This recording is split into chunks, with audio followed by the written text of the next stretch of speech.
Very good morning friends welcome in my YouTube channel Gupta ji की पाठशाला। Friends आज 18 मार्च 2025 और आज के बनने वाले सभी करंट अफेयर्स की हम यहाँ चर्चा करेंगे। फ्रेंड्स रिवीजन नहीं है क्योंकि कल मैंने 7 डेज़ का करंट अफेयर्स का रिवीजन क्विक वे में करवाया वीकली करंट अफेयर्स के तहत। तो आप लोग कल के करंट अफेयर्स को देख सकते हैं जिन्होंने भी नहीं देखा है तो। ठीक है, स्टार्ट करते हैं। आज का पहला क्वेश्चन है 5G इनोवेशन हैकाथन 2025 का आयोजन किसके द्वारा किया जा रहा है? 5G innovation hackathon 2025 is being organised by home?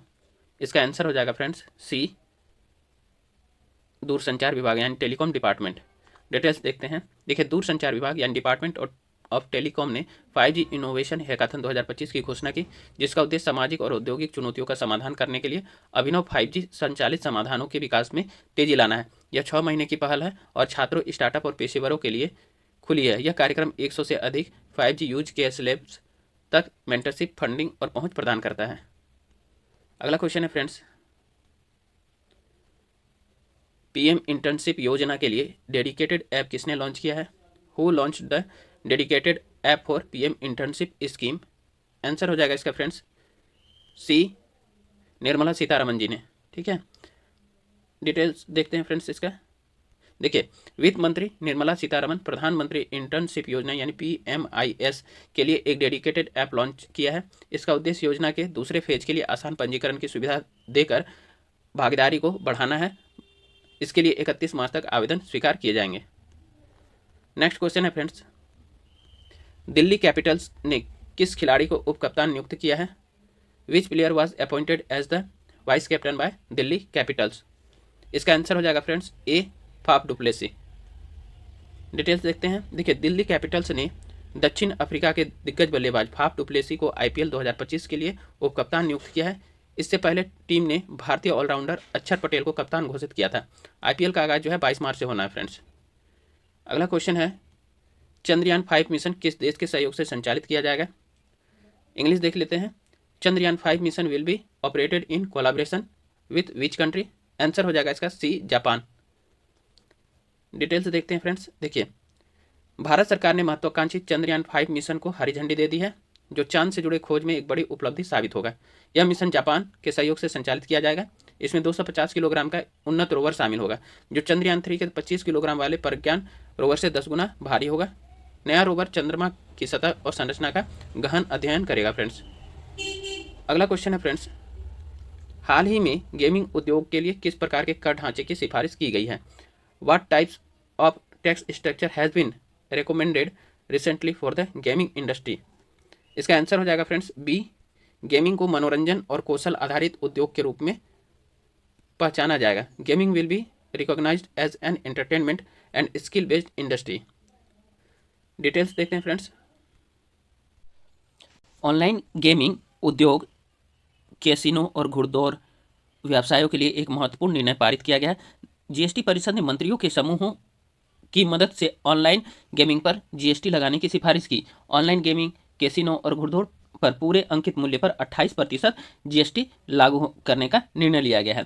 तो देखिए फ्रेंड्स, कौशल आधारित और मौका आधारित ऑनलाइन गेम दोनों पर 28% GST के निर्णय से कर राजस्व में 412% की उल्लेखनीय वृद्धि हुई है। यह अक्टूबर 2023 में सभी ऑनलाइन गेमिंग गतिविधियों पर लागू किया गया था, जिसमें फैंटेसी, स्पोर्ट्स, कैसीनो और ऑनलाइन जुए के अन्य रूप शामिल हैं। देखिए फ्रेंड्स, ऑनलाइन गेमिंग को जो है ना, सुप्रीम कोर्ट ने कौशल आधारित और मौका आधारित ऑनलाइन गेम करार दिया था, इसीलिए इसको इसी कैटेगरी में रखा गया है। चलिए अगला क्वेश्चन हम लोग देखते हैं। हाल ही में भारत सरकार ने किस विधेयक को लोकसभा में पेश किया, जो देश की इमिग्रेशन प्रणाली में व्यापक बदलाव लाने का प्रयास करता है? इंग्लिश देख लीजिए। Which bill has been introduced by the government of India in the Lok Sabha recently which seeks to bring about sweeping changes in the country's immigration system? Answer हो जाएगा फ्रेंड्स इसका बी नंबर, अप्रवासन और विदेशी विधेयक 2025 यानी immigration and foreigners bill 2025। Important है friends, जैसा कि मैंने अपने थंबनेल में भी हाईलाइट किया हुआ है, तो इसको हम देखते हैं डिटेल से। इमिग्रेशन एंड फॉरेनर्स बिल 2025 हाल ही में केंद्र सरकार ने लोकसभा में इमिग्रेशन एंड फॉरेनर्स बिल 2025 को पेश किया। इस बिल में विदेशी नागरिकों के भारत में प्रवेश और ठहरने से जुड़े सख्त प्रावधान शामिल है। इस बिल का मुख्य उद्देश्य जो है, अवैध प्रवासियों को नियंत्रित करना और घुसपैठ को रोकना है। आव्रजन और विदेशी नागरिक विधेयक 2025 में विदेशी नागरिकों के प्रवेश, पंजीकरण और निवास और निर्वासन से संबंधित प्रावधान शामिल है। नियम तोड़ने पर कड़ी सजा का प्रावधान किया गया फ्रेंड्स। प्रस्तावित कानून में इमिग्रेशन नियमों के उल्लंघन के लिए सख्त सजा का भी प्रावधान किया गया। वैध पासपोर्ट या वीजा के बिना भारत में अवैध रूप से एंट्री पर 5 साल तक कैद और 5 लाख रुपए तक का जुर्माना हो सकता है। साथ ही साथ जाली दस्तावेज का इस्तेमाल करने वालों को 2 से 7 साल तक जेल और 1 लाख रुपए से 10 लाख रुपए तक का जुर्माना हो सकता है। निर्धारित समय से अधिक समय तक रहना, वीजा शर्तों का उल्लंघन करना या प्रतिबंधित क्षेत्रों में प्रवेश करने जैसे अपराधों के लिए 3 साल तक की कैद और 3 लाख रुपए तक का जुर्माना या दोनों हो सकता है। और पुराने 4 कानूनों को इससे संबंधित उसको रद्द करके एक एकीकृत कानून को लाया गया है इसके तहत। ठीक है, चलिए अगला क्वेश्चन हम लोग देखते हैं। 7 नंबर क्वेश्चन देखते हैं फ्रेंड्स। देखिए, निम्नलिखित में से कौन सी योजना ग्रामीण आवास विकास को बढ़ावा देती है? Which of the following schemes promotes rural housing development? Answer हो जाएगा ए, PMAY यानी प्रधानमंत्री आवास योजना ग्रामीण। देखिए फ्रेंड्स, प्रधानमंत्री आवास योजना ग्रामीण यानी PMAYG के तहत सरकार ने 3.32 करोड़ मकान बनाने का महत्वाकांक्षी लक्ष्य रखा है। 19 नवंबर 2024 तक 3.21 करोड़ मकानों को मंजूरी दी गई, जिसमें से 2.67 करोड़ मकान पूरे हो चुके हैं, जिससे लाखों ग्रामीण परिवारों को रहने की स्थिति में काफ़ी सुधार हुआ है। ठीक है, और योजना की जो है प्रारंभ जो है प्रधानमंत्री आवास योजना का प्रारंभ जो है 1 अप्रैल 2016 को हुआ था। प्रधानमंत्री आवास योजना ग्रामीण विकास मंत्रालय भारत सरकार का एक महत्वपूर्ण कार्यक्रम है, जिसे आवास और शहरी मंत्रालय द्वारा कार्यान्वित किया जा रहा है। ठीक है, इस प्रधानमंत्री आवास योजना ग्रामीण का लक्ष्य है कि सभी आवासहीन परिवारों और कच्चे और जीर्णशीर्ण घरों में रहने वाले परिवारों को बुनियादी सुविधाओं के साथ एक पक्का घर प्रदान करना। यह योजना ग्रामीण आवास की कमी को संबोधित करता है और भारत के ग्रामीण क्षेत्रों में आवास की कमी को पूरा करता है और सभी के लिए आवास के मिशन में महत्वपूर्ण योगदान देता है फ्रेंड्स। अगला क्वेश्चन है, हाल ही में चर्चा में रहे रायसीना डायलॉग किसके द्वारा आयोजित किया जाता है? Recently in the news Raisina Dialogue is organised by हुम?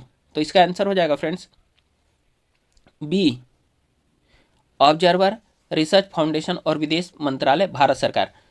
ठीक है, ऑब्जर्वर रिसर्च फाउंडेशन और विदेश मंत्रालय भारत सरकार। तो अब इसका हम लोग डिटेल्स देखते हैं फ्रेंड्स। देखिए, इस वर्ष का जो रायसीना डायलॉग है उसका आयोजन दिल्ली में 17 मार्च 2024 यानी कल ही इसका उद्घाटन किया गया है फ्रेंड्स। और इसका जो है थीम है आपका कालचक्र लोक शांति ग्रह। इंग्लिश में देख लेते हैं, कालचक्र पीपल पीस एंड प्लानेट इसका है। चलिए, ऑब्जर्वर रिसर्च फाउंडेशन यानी ORF के साथ साझेदारी में विदेश मंत्रालय द्वारा नई दिल्ली में आयोजित रायसीना डायलॉग का 10वां संस्करण 17 मार्च 2025 से शुरू हुआ। प्रधानमंत्री नरेंद्र मोदी 17 मार्च 2025 को रायसीना डायलॉग का उद्घाटन किया है। ठीक है, रायसीना डायलॉग 2025 में मुख्य अतिथि के रूप में न्यूजीलैंड के प्रधानमंत्री क्रिस्टोफर लक्सन ने भाग लिया। रायसीना डायलॉग में दुनिया भर के 125 देशों से अधिक देशों के प्रतिनिधि भाग ले रहे हैं और 20 विदेश मंत्री भी इसमें शामिल हुए, जिसमें यूक्रेन के विदेश मंत्री भी शामिल हुए थे फ्रेंड्स। कल ही से स्टार्ट हुआ, ध्यान रखिएगा। अब रायसीना डायलॉग क्या है इसके बारे में हम लोग देख लेते हैं। देखिए, रायसीना डायलॉग जो है भू राजनीतिक और भू अर्थशास्त्र का भारत का प्रमुख सम्मेलन है, जो वैश्विक समुदाय के सामने आने वाली सबसे चुनौतीपूर्ण मुद्दों को संबोधित करने के लिए प्रतिबद्ध है। अगला क्वेश्चन है फ्रेंड्स, हाल ही में किस राज्य सरकार ने मन मित्र नामक एक व्हाट्सएप चैटबॉट लॉन्च किया है? Which state government has recently launch a WhatsApp chatbot called मन मित्रा? ठीक है, तो इसका आंसर हो जाएगा friends D, Andhra Pradesh. Answer D, Andhra Pradesh होगा। चलिए डिटेल्स देखते हैं। देखिए, आंध्र प्रदेश राज्य सरकार ने मेटा के साथ मन मित्र नामक एक व्हाट्सएप चैटबॉट को लॉन्च किया है, ताकि व्हाट्सएप के माध्यम से शासन प्रदान किया जा सके, यानी गवर्नेंस चलाया जा सके। ठीक है, मंत्री नारा लोकेश ने इस सेवा की शुरुआत की ताकि सरकारी सेवाएं सीधी नागरिक तक पहुंच सके। आंध्र प्रदेश ने मन मित्र नामक व्हाट्सएप गवर्नेंस सेवा शुरू करने में भारत और दुनिया में इस तरह की सुविधा प्रदान करने वाला पहला राज्य बन गया है आंध्र प्रदेश। हाल ही में किस कंपनी ने ऊर्जा साक्षरता अभियान शुरू किया है फ्रेंड्स? ठीक है, तो देखते हैं इंग्लिश में, which company has recently launch energy literacy campaign? इसका आंसर हो जाएगा friends Tata Power. C number, Tata Power इसका आंसर होगा। डिटेल्स देखते हैं। देखिए, टाटा पावर ने उत्तर प्रदेश के 1000 स्कूलों में 5 लाख छात्रों को सौर ऊर्जा अपनाने के प्रति जागरूक करने के लिए भारत का सबसे बड़ा ऊर्जा साक्षरता अभियान शुरू किया है। अगला क्वेश्चन है फ्रेंड्स, हाल ही में कौन सा देश एससीओ डिफेंस मीट की मेजबानी कर रहा है? यानी कह रहा है कि हाल ही में कौन सा देश Shanghai Cooperation Organisation defence meet की मेजबानी करेगा। तो which country will host the defence meet SCO recently, ठीक है। तो इसका आंसर हो जाएगा फ्रेंड्स डी, चीन। तो एससीओ डिफेंस मीट की मेजबानी जो है चीन करेगा, ठीक है।